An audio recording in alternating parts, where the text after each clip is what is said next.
Hey folks, it's Will. Wanted to talk basic character creation today. Gonna go through the quick version of it, like 15-ish, maybe minutes, and get you in a place where you can make some decisions to start playing or get towards that. I will have more elaborate stuff later to help you answer any questions that don't get answered in this video.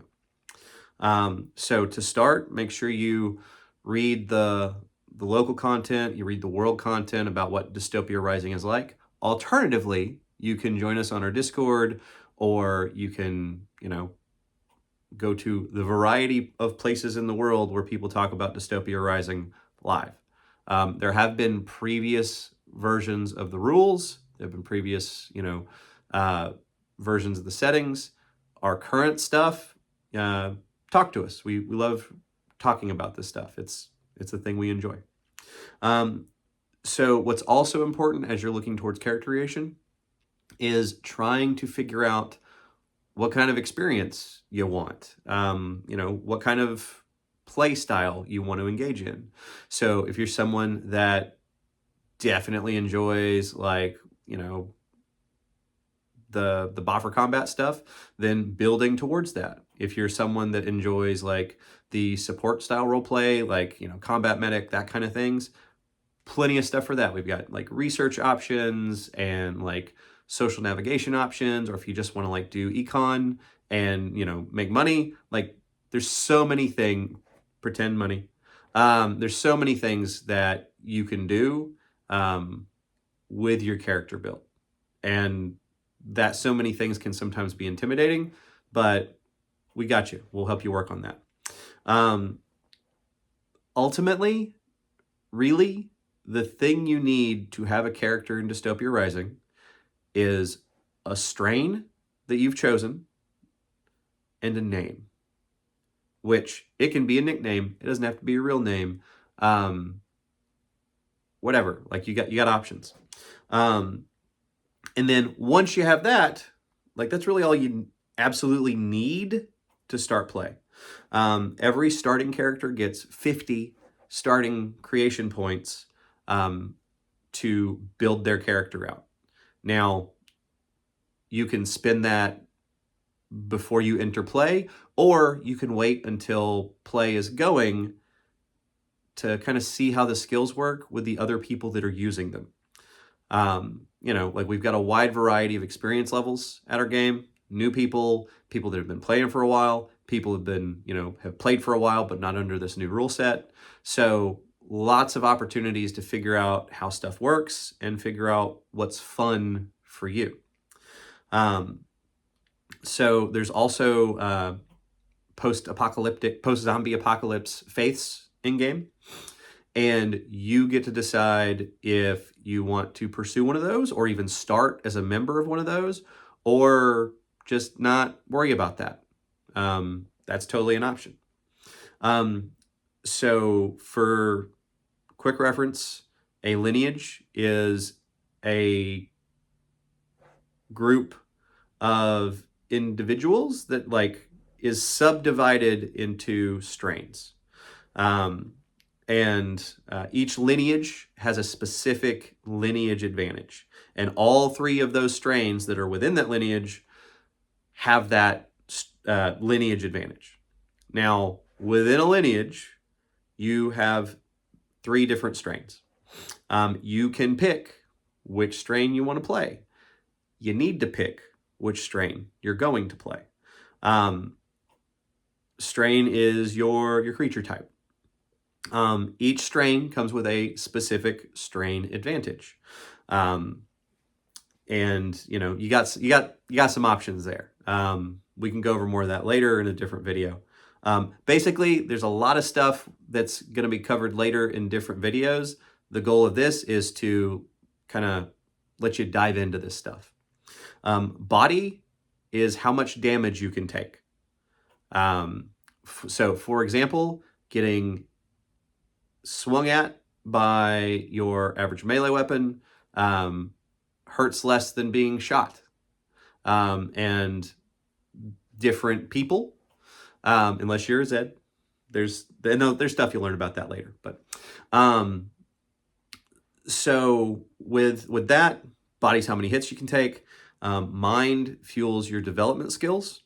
And resolve is willpower. It's the ability to do big things, like exertion kind of things. You have it's a rarer resource. It comes back in a not as easily as mind comes back or body comes back. Infection pool is the highest number of extra lives that your character can have. Infection rate is how many extra lives you currently have. If your character gets beaten up and falls to the ground, they don't immediately die. There's a chance for them to be saved. But if they're not saved within that window of time that's available to you, then they've died. Now, because the characters in Dystopia Rising are strains, they're not human anymore. They've never been. These people have never been human. The world of Dystopia Rising is like too toxic for humans. Humans don't exist anymore. They haven't for a very long time. So part of the advantage to being a strain of humanity is that when you die, your body wants to knit itself back together and get you back to the land of the living, or back to living. So different character builds have different infection. That's a thing you can decide. Okay, so lineages and strains. I will talk about broadly, the lineage and what strains are a part of it.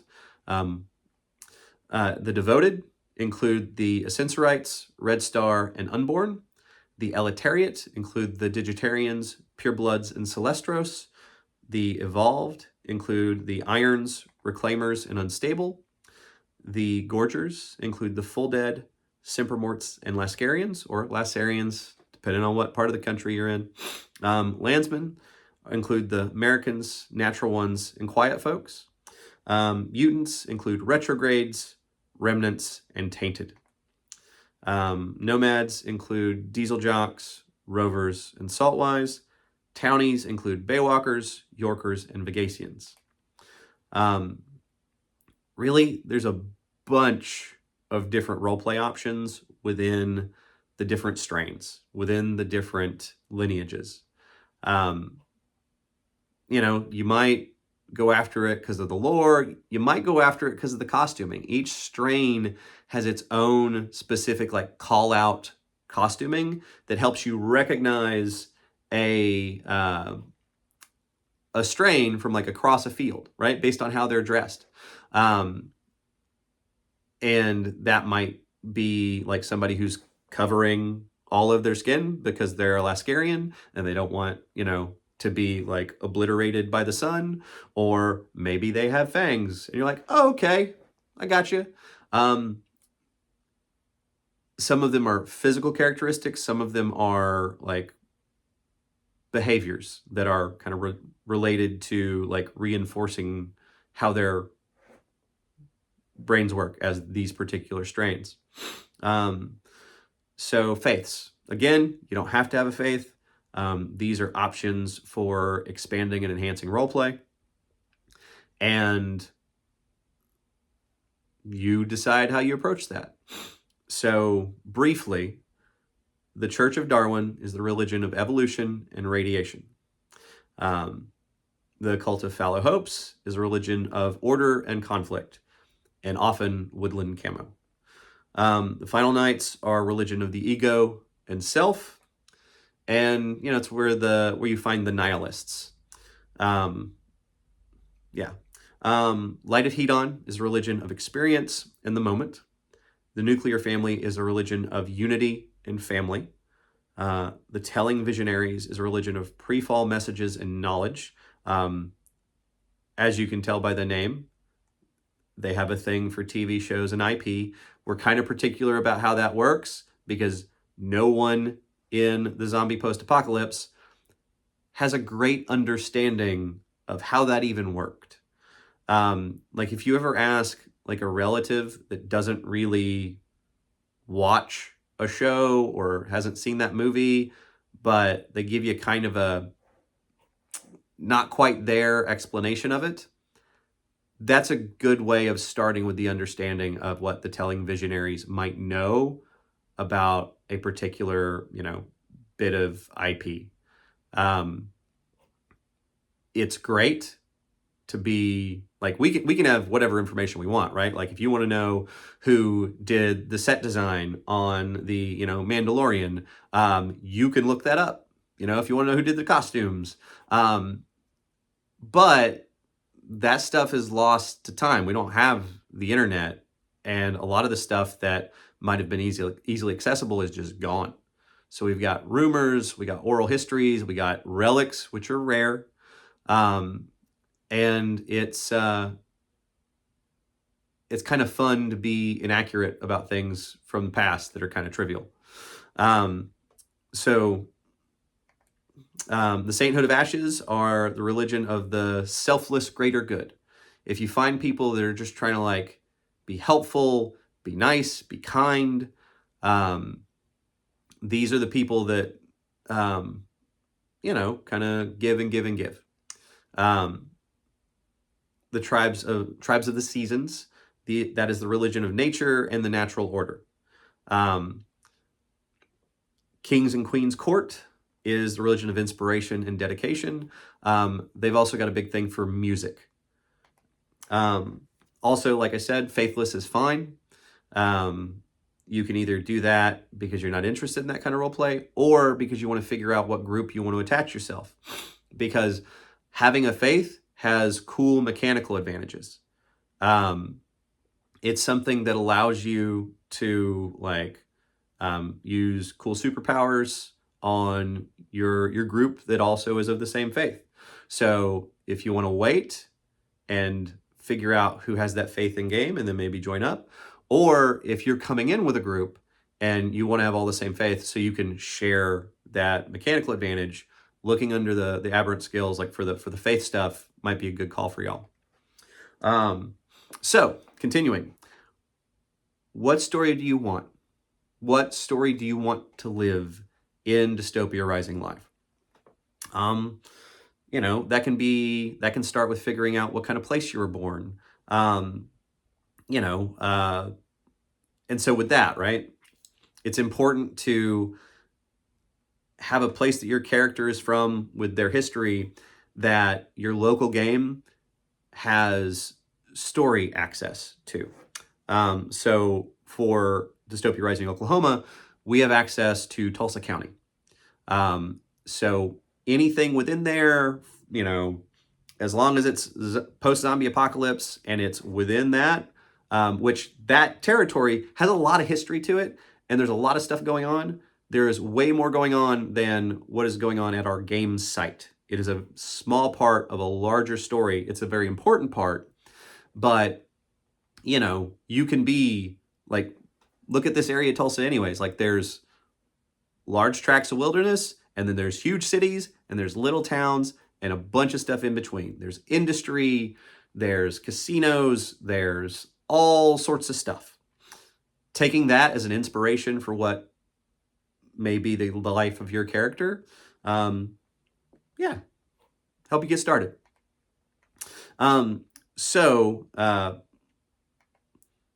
Rare and uncommon strains. So in Oklahoma, you're welcome to play whatever you want as far as strain goes. Now, having said that, there are some strains that are not physically as common, so they don't have as many NPCs present here in the state. So like, for example, for Oklahoma, it's Digitarians, Unborn, Unstable, Reclaimer, and Saltwise. There's not a whole lot of them here story-wise. But your character, you can have a family that you come from. You can have, like Saltwise that have lived here for years, but it'll be your family, not a huge faction of them. So again, it doesn't mean you can't play them, but it does mean your character is unlikely to run into NPCs that are of their strain. So survival. How does your family survive? How do you survive up until this point? The world's a dangerous place, but our stories are enhanced by our connections to others. This can include other players, as well as characters from your background, including family, friends, and foes.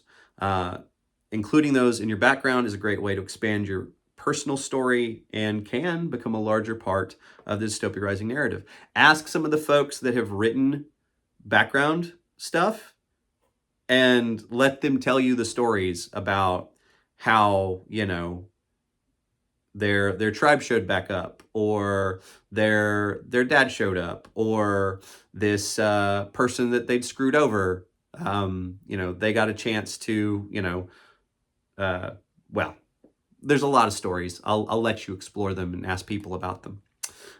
So what does your character want? Why does your character? Do they have short-term, long-term goals?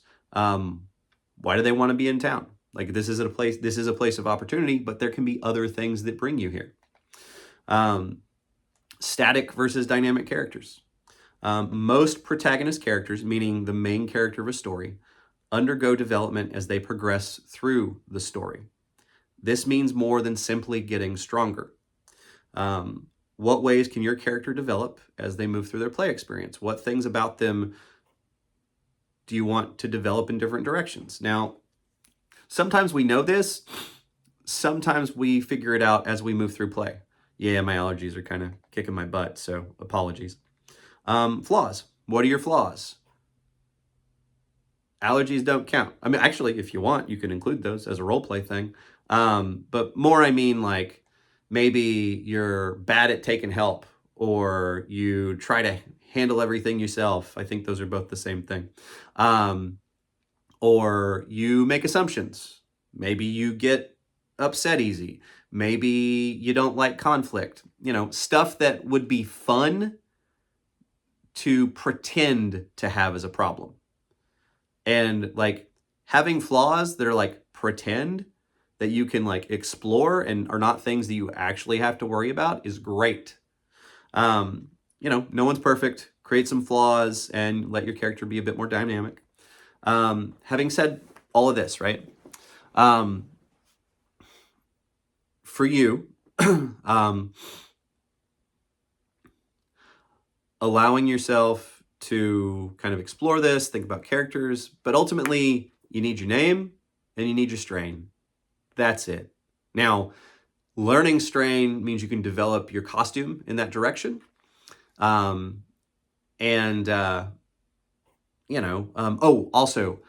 if you want to kind of play around with the character builder, you're welcome to give us or your local branch an email so that you can start building a character and they can create a profile for you so you can log into our system and build your own character and play around with it. And the website's really cool. It can tell you all sorts of things. But that's me. I'm Will. This is Dystopia Rising, Oklahoma. Starting our adventure into Dystopia Rising Live. Thank you so much, and I will see you in the wasteland.